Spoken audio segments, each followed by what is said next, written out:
ፍጹም ለማመን የሚከብደውና የማያቃጥለው እሳት ቅዱስ እሳት። እነዚህ ከኋላ የምትመለከቷቸው ሰዎች እንግዲህ እሳት ነው። ነገር ግን ይሄ እሳት ጺማቸውን ሲነካው፣ ሰውነታቸውን ሲነካው አያቃጥላቸውም።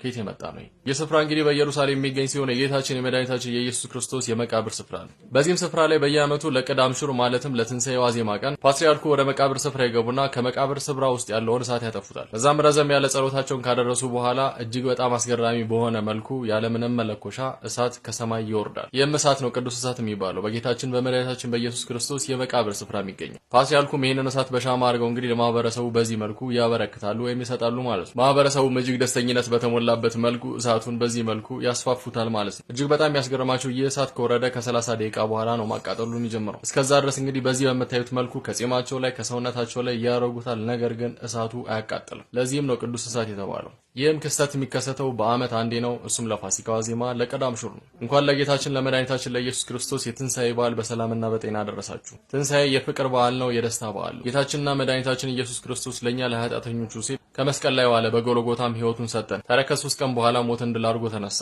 ይህንንም በዓል ትንሣኤ ብለን እናከብረዋለን። በድጋሚ ለጌታችን ለመድኃኒታችን ለኢየሱስ ክርስቶስ ለትንሣኤ በዓል በሰላምና በጤና አደረሳችሁ ከነ ቤተሰባችሁ። ታዲያ ይህንን በዓል እኛም በጥሩ ሁኔታ እያሳለፈን እያለ አንድ ነገር እንድታስታውሱና ይህንን ነገር እንድታስቡ ትፈልጋለሁ።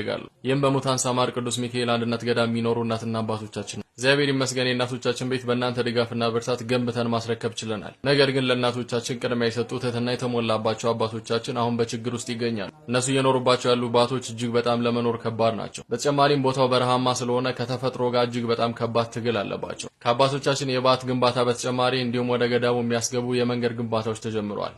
ይህ ሁሉ እየሆነ ያለው በእናንተ ነው። ካላችሁ ላይና ከምታገኙት ላይ አስራት በኩራታችሁን ለእነሱ በማድረግ እንግዲህ የአባቶቻችን ሕይወት እንቀይር። የተጀመሩ ስራዎችንም አብረን እንጨርስ። የእነዚህም ስራዎች ትንሣኤ በቅርቡ ይሆናል ብለን እናስባለን። የሙታን ሰማር ቅዱስ ሚካኤል አንድነት ገዳም አካውንቶች እነዚህ ሁለቱ አካውንቶች ናቸው፣ የኢትዮጵያ ንግድ ባንክና አቢሲኒያ ባንክ። በተጨማሪ እነሱ ማግኘት ከፈለጋችሁ በእነዚህ ሁለት ስልክ ቁጥሮች ደውሉላቸው። ስለምታደርጉት ነገርና ስለምታሳዩት ቸርነት ከልብ ያመሰግናለሁ። እንኳን ለጌታችን ለመድኃኒታችን ለኢየሱስ ክርስቶስ የትንሣኤ በዓል በሰላምና በጤና ደረሳችሁ ከነ ቤተሰቦቻችሁ።